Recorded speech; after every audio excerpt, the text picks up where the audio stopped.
श्री स्वामी समर्थ. जय जय स्वामी समर्थ.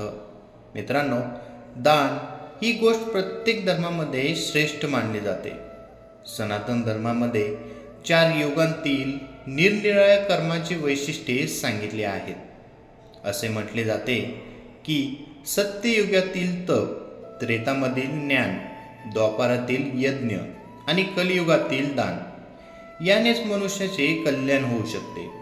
म्हणूनच प्रत्येक व्यक्तीने जीवनात दान करत राहिले पाहिजे. पण दान करण्याचेही काही नियम आहेत.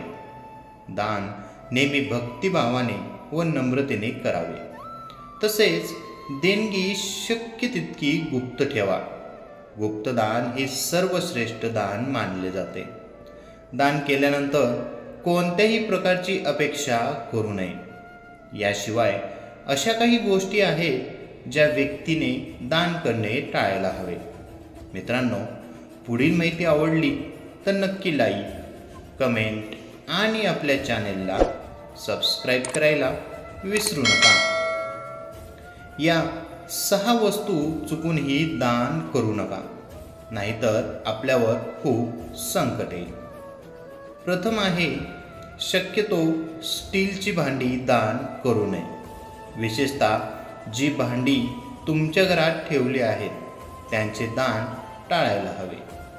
याचा वाईट परिणाम कुटुंबाच्या सुख समृद्धीवर होऊ शकतो. 2. अन्न आणि पाणी हे महादान मानले जाते. त्यामुळे गरजू आणि गरिबांना अन्नदान करा. नेहमी ताजे अन्न दिले पाहिजे. शिळे अन्न चुकूनही कोणालाही देऊ नका. 3.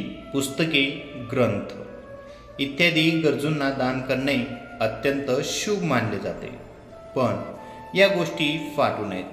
तुम्ही एकतर विद्यार्थ्यांना नवीन प्रती आणि पुस्तके दान करा किंवा पुस्तके नीट दुरुस्त करून दान करा, जेणेकरून ते एखाद्याला उपयोगी पडतील. 4. लोक अनेकदा शनिवारी तेल दान करतात, पण हे तेल शुद्ध असले पाहिजे. म्हणजेच आपण आधीच वापरलेले तेल दान करू नये. 5. प्लास्टिकच्या वस्तू दान करणे देखील टाळायला हवे. प्लास्टिकच्या दानाचा व्यवसायावर परिणाम होतो असे मानले जाते. याशिवाय चाकू, कात्री, तलवार इत्यादी धारदार वस्तू दान केल्याने कुटुंबातील सुख शांती भंग पावते. त्यामुळे कोणतेही तीक्ष्ण वस्तू दान करू नका. 6. झाडूला लक्ष्मीचे रूप मानले जाते. यामुळे घरातील गरिबी दूर होते. त्यामुळे झाडू कोणालाही दान करू नये. ज्योतिषाच्या मते झाडू दान केल्याने आर्थिक स्थितीचे नुकसान होऊ शकते. श्री स्वामी समर्थ. जय जय स्वामी समर्थ. मित्रांनो, ही छोटीशी माहिती आवडली असेल तर आपल्या व्हिडिओला लाईक, कमेंट आणि आपल्या चॅनेलला सबस्क्राईब करायला विसरू नका.